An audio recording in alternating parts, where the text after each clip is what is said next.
So I have a statement for you today that honestly feels a bit like a trap. A trap.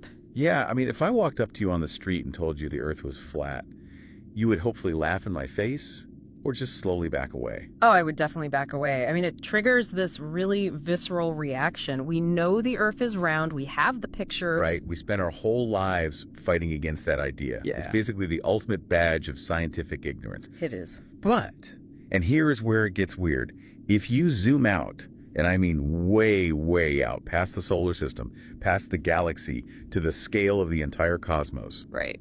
The research we are diving into today argues that the universe itself might actually be flat. It sounds completely backwards, doesn't it? Because when we look up at the night sky, we see this massive, deep, three-dimensional void. Yeah, we see depth. We see spheres everywhere. Exactly. It definitely doesn't look flat to us. It looks like a giant 3D ball of stuff. But the materials we've pulled for this deep dive, which cover everything from ancient Greek geometry to the absolute latest analysis of the cosmic microwave background. The CMB. Right, the CMB. They all argue that the universe is basically as flat as it can possibly be. And they aren't just guessing here. They are claiming sub 1% accuracy on this. That is the big headline. But before anyone listening panics, we really have to be careful with our definitions right out of the gate. Yeah, let's clarify that. Because when astrophysicists say flat, they don't mean the universe is shaped like a pancake. Or a giant frisbee floating in nothingness. Right. No space turtles carrying a flat disk here. We aren't talking about the shape of the container itself. We're talking about something way more subtle. Exactly. We are talking about the rules of the road inside that container. We're talking about the fundamental geometry of space itself. And that is the part I really want to spend some time on because it is the hardest thing to wrap your head around. How can a massive 3D world be flat? It's a huge conceptual leap. But before we get to the geometry, let's establish the sheer scale we're dealing with, because the source material emphasizes just how massive this flat area is. Oh, it's immense. We are talking about the observable universe, which is a bubble of reality about 90 billion light years in diameter. See, that is a number that just bounces right off the human brain. I mean, I can't even picture a million miles, let alone 90 billion light years. It's essentially meaningless to us emotionally, but physically, scientifically, it means that across that entire mind-bending distance, the data suggests things are perfectly geometrically flat. Okay, mission accepted. Let's completely unpack this for you. Let's do it. We need to explain how 3D space can be flat, how on Earth we measured it without leaving the solar system, and why this discovery actually threw a massive wrench into our predictions about how the universe ends. It really is this grand detective story, and the answer we found was the one we absolutely least expected. Okay, let's tackle the definition first. Flatness. When I hear flat, I think of a tabletop. Right, 2 dimensions. Yeah, 2 dimensions. If I walk to the edge, I fall off. But you're saying that is not what this means in cosmology. No, not at all. In cosmology, flatness is about the behavior of lines and angles. It's about geometry. So less like a physical shape you can hold. And more like a set of instructions for how things travel through the dark. The sources use 2 specific tests to help visualize this. And I love these because you can literally do them on a piece of paper right now.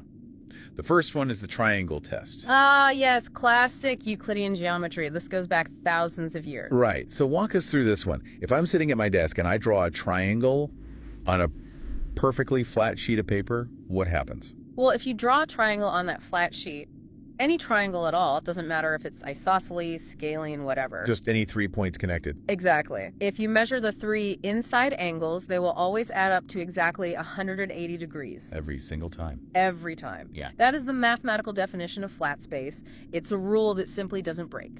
Okay, 180 degrees, that's our magic number. Yeah. But what if I try to do that on something that isn't flat, like say a basketball or a globe? This is where the rules start to warp. So imagine taking a marker to a globe. Let's say you start at the North Pole. Okay, I'm at the North Pole. You draw a straight line straight down to the equator. Then you move sideways along the equator for a few thousand miles. Drawing a line along the equator. Right, and then you draw a third line straight back up to the North Pole. You've just made a triangle. Okay, I'm picturing it. It's a triangle, but the sides are sort of bulging out because of the Earth's curve. Exactly, they have to bulge. Now grab your protractor. If you measure those angles, you are going to find something weird. They aren't 180 anymore. Not even close. The line coming from the pole hits the equator at a 90-degree angle. The line going back up is also 90 degrees. So we're already at 180, just from the bottom two corners. Right. And you still have the angle at the top, at the North Pole. You end up with way more than 180 degrees. Wow. It could be 200 degrees, 270 degrees. Because the surface itself is curved, it literally forces the angles to open up. It bulges the triangle. That makes so much sense. And here is the really cool part about this. You don't need to step off the Earth to see that it's round. You just need to draw a big enough triangle and do the math. That is fascinating. So if the angles are more than 180, you know you're on a sphere. What if they're less than 180? Then you're on a surface shaped like a saddle, or like a Pringle chip. A Pringle. Yeah, the angles pinch inward in that case. But if it's exactly 180, you are perfectly flat. And that is the key distinction here for the deep dive. You don't need to see the shape from the outside. You just need to measure the angles from the inside. Precisely. That is the internal logic of geometry. There was a second test in the notes that I found even more intuitive, especially for anyone who drives or travels. The test of parallel lines. This one is the ultimate reality check. On a flat surface, again, think of that sheet of paper, parallel lines stay parallel forever. Like train tracks. Exactly like train tracks. They never touch, they never diverge, they just go on out to infinity. Simple enough to picture. But on a curved surface, parallel doesn't mean forever. The classic example here is two friends standing on the equator. Okay, let's say you and I are 100 miles apart on the equator. We both face due north. Got our compasses in hand. Due north. It's hot, we're sweating, but we are fully committed to this experiment. We are dedicated. So we start walking. We start walking. At the very beginning, our paths are parallel. We are walking in the exact same direction. But what happens as we keep going? We start getting closer together. The lines of longitude converge. And eventually we physically bump into each other at the North Pole. Even though we didn't turn. Right, we walked perfectly straight. But the curvature of the surface forced our parallel paths to intersect. So simply put, if space is curved, parallel lines eventually meet. If space is flat, they stay apart forever. That's your diagnostic tool right there. Okay, so we have the theory down. Triangles equal 180, lines stay parallel. But here is where I get stuck. And I think where you listening might get stuck too. Where's that? We are 3D creatures. We fly spaceships up, down, left, right. How do these flat 2D paper rules actually apply to the 3D empty vacuum of space? You have to upgrade your visualization. Instead of a 2D sheet of paper, I want you to imagine a massive 3D grid. Okay. Like a jungle gym or scaffolding made of laser beams filling the entire universe. Okay, I'm in the laser grid. I feel like I'm in a sci-fi movie now. If the universe is flat, that grid is perfect. All the cubes in the grid are perfect cubes. If you shoot a laser beam 2 billion light years away and I shoot one perfectly parallel to yours, They stay parallel forever. forever, they travel through the void without ever drifting closer or further apart. And if it's curved? If the universe has positive curvature, like the sphere example, those laser beams would eventually start to drift toward each other even though we aimed them perfectly straight. Space itself would pinch them together. That is slightly terrifying, honestly. It means you could look out into the universe and get a totally distorted view of where things actually are. That's exactly what it means. And that distortion is the key to how we actually measured this in real life. Because obviously we can't just walk to the edge of the universe with a giant protractor. Right. We can't build a triangle between galaxies, so how do we actually do it? The source material spends a lot of time on the cosmic microwave background, the CMB. Yes. We mentioned the CMB a lot as the echo of the Big Bang, but here we are basically using it as a ruler. This is the part that blows my mind every time I review the material. We essentially found a standard ruler embedded in the sky. Walk us through that. What is the ruler actually made of? Sound waves. Sound waves. In space. I thought the rule was in space, no one can hear you scream. In space now, yes. But in the early universe, things were very different. If you go back to when the universe was just a baby, about 380,000 years old. Which is incredibly young for a universe. Barely a blip. It wasn't an empty vacuum back then. It was this intensely hot, dense soup of plasma, photons, electrons, baryons, all just crashing into each other constantly. It was thick. So it was dense enough to actually carry sound. Exactly. Just like a ringing bell. There were pressure waves, sound waves rippling through this plasma soup caused by the initial gravitational fluctuations of the Big Bang. And we know the physics of that plasma, right? Incredibly well. We know exactly how fast sound traveled through it. So if we know how fast it traveled, we know how far those waves could get before the universe cooled down and basically froze them in place. Correct. As the universe expanded, it cooled, the plasma finally cleared, and light broke free for the first time. But the imprint of those sound waves was left behind. Like a fossil. Like a fossil in the light. We know the distance those specific waves traveled is about 450 million light years across today. That is our standard ruler. Okay, let me see if I have this analogy right. It's like we know exactly how big a stop sign is. If I look at a stop sign through a telescope, and I know exactly how far away it is, I can calculate exactly how big it should look to my eye. That's a perfect analogy. The blobs of slightly hotter or cooler temperatures that we see in the cosmic microwave background, those correspond to that sound wave distance. So we know the actual physical size of the blob. Yes. And we know the distance to the CMB, how far away the light is coming from, so we can calculate exactly how large that blob should appear in our sky. What angle it should take up on our telescope lens. Precisely. And this brings us right back to the geometry test. It does, because that ancient light has to travel across 13 billion years of space to reach our eye today. If the universe is flat, light travels in a straight line. So the blob looks exactly the size the math predicts. Exactly. Which is about 1 degree across in the sky. But if the universe is curved... If the universe is curved positively like a sphere, the space acts like a magnifying glass. The light rays bend outward as they travel toward us. And so the blob would look huge compared to what we expect. Way too big. And if it's curved the other way, like the saddle. Then space acts like a shrinking lens. The blob would look tiny. So astronomers pointed their most expensive telescopes, the sources mentioned the Planck satellite, at these ancient blobs of heat. They measured them, and what did they find? They absolutely nailed it. The blobs are almost exactly 1 degree across. They are exactly the size predicted by flat Euclidean geometry. So the light didn't bend, it came perfectly straight to us. Within a margin of error of about 0.4%, the universe is geometrically flat.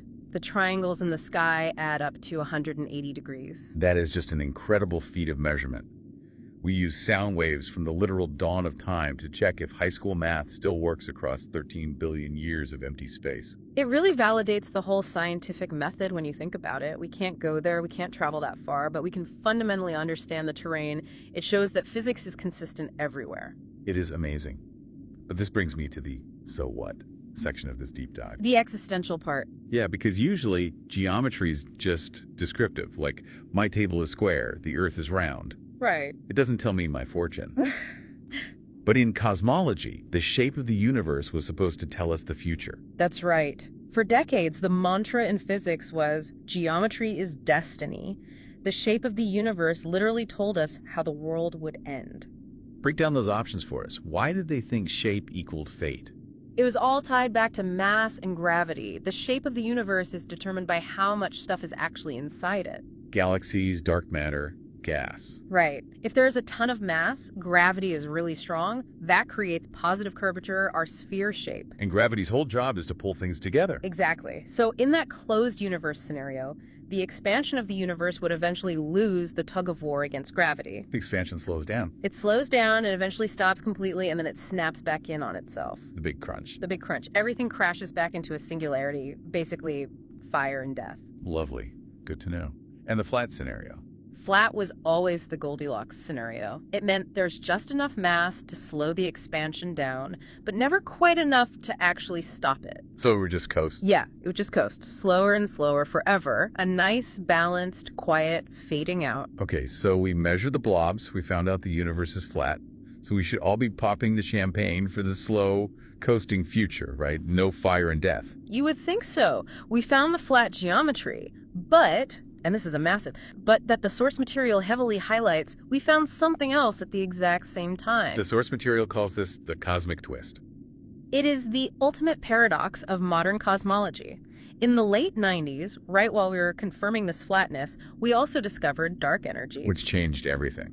We found out that the expansion of the universe isn't slowing down at all. It's not coasting. It's accelerating. It's flooring the gas pedal. The universe is literally ripping itself apart faster every single second. So wait, we have a flat universe, which implies a perfect delicate balance of mass and energy, but it's behaving like a runaway train. Exactly. It's a combination that physicists historically thought was flat out impossible. How do they reconcile that? Imagine you're driving a car on a perfectly flat, level road.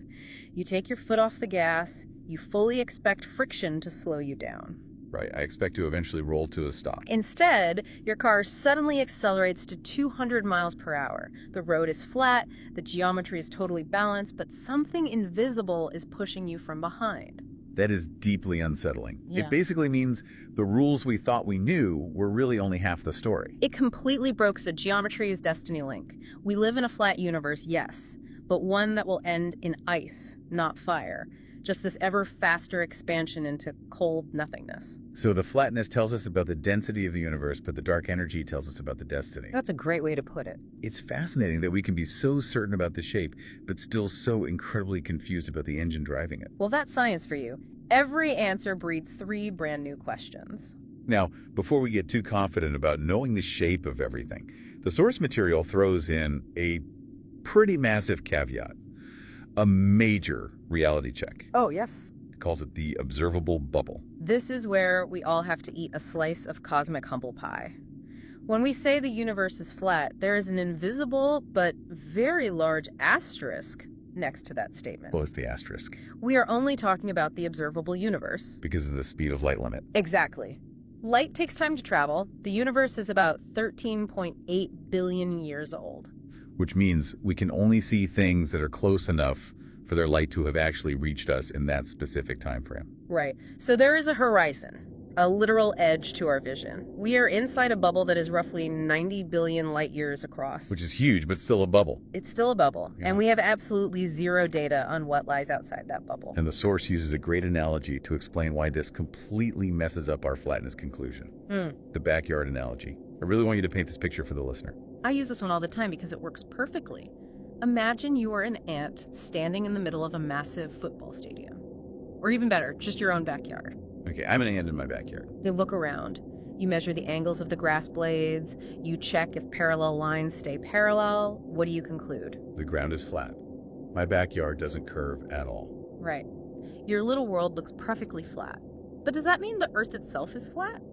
Obviously not. Uh-huh. It just means I'm too small to see the curve. The Earth is huge compared to my tiny yard. Exactly. The curvature of the Earth is subtle.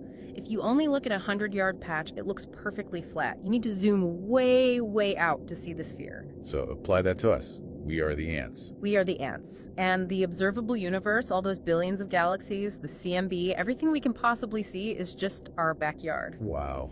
It is entirely possible, and the math totally allows for this, that the entire universe is actually curved, but the curve is so gigantic that our little bubble looks flat by comparison. That's a staggering thought. The universe could be a giant sphere, but it's so big that a 90 billion light-year chunk just looks like a flat sheet of paper to us. It's called being locally flat, just like the Earth is locally flat to a human walking down the street. So do we have any way of actually knowing? Or are we just totally trapped? Currently, we're trapped. Unless we somehow figure out faster than light travel or discover some completely new realm of physics, we are locked inside the bubble. We just can't see past the horizon. We can't. The source speculates that outside the bubble, it's probably just more galaxies, more stars. But we fundamentally can't be sure. We can never be 100% sure. We could be living on a tiny patch of a hypersphere and just never know it, or an infinite saddle, or maybe it loops back on itself like a giant donut. It is weirdly claustrophobic for something so unimaginably huge. We have this high-precision, sub-1% data, but we still have to sit back and admit we might just be looking at a tiny piece of the puzzle. That is the ultimate paradox of cosmology. We have this incredible precision about our local area and almost total ignorance about the whole. So let's bring this home. What is the big takeaway for someone listening to this today? We started with this crazy contradiction, that a 3D world is geometrically flat. I think the real takeaway is the incredible power of the tools we've built. We used logic from ancient Greece, Euclid's triangles, and we combined it with the oldest light in the universe to actually map our reality. And it works. It works beautifully. Within our bubble, at least. Right, within our bubble, the rules apply perfectly. Light travels straight, parallel lines stay parallel, we can navigate the cosmos, we can send satellites to other planets, and predict eclipses entirely because we understand this local geometry. Even if we don't know what happens off the edge of the map. Exactly. We basically have to make do with the observable universe. It is flat as far as we can see, and that reality dictates our physics, our gravity, everything we experience day to day. It gives us a really stable platform to build our understanding on. But I just can't shake that lingering what if. And you shouldn't. That what if is exactly what drives the next generation of experiments. Maybe one day we do find a way to peek over the fence. The source material touched on one final thought that really stuck with me, and I want to leave the listener with this to mull over. Go for it. If we accept that we might just be in a locally flat patch of a much stranger, heavily curved universe, does that mean the universal laws we talk about might not actually be universal? That is the ultimate question. If you go far enough beyond the horizon, do parallel lines suddenly eventually meet?